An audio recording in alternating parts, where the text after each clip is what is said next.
late 2007, early 2008, grain prices doubled, and importing countries suddenly realized that they could no longer find enough grain to import. Before, if you're willing to pay for it, you could always find grain to import, and suddenly they couldn't.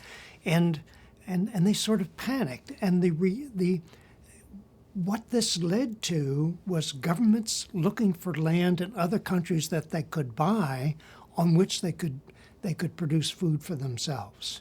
And then it went beyond governments, went to agribusiness firms, even investment banks looking for investment. I mean, land has become the new gold. And suddenly we have this competition now going on, which is worldwide, competing for land and water resources, because there's not a lot of new land in the world to bring under the plow, at least not land that has water to go with it. So things are tightening with no easy way out.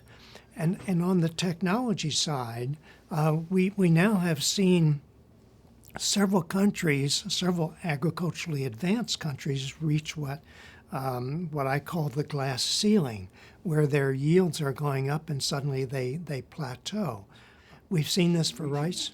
We're seeing it for wheat. The yield per hectare in France, Germany, the UK, all three have been flat now for a decade or so.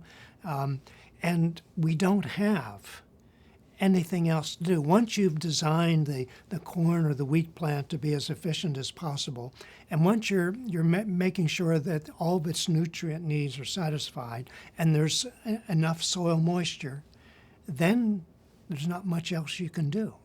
And that's where some of the more agriculturally advanced countries are now. They have hit the glass ceiling.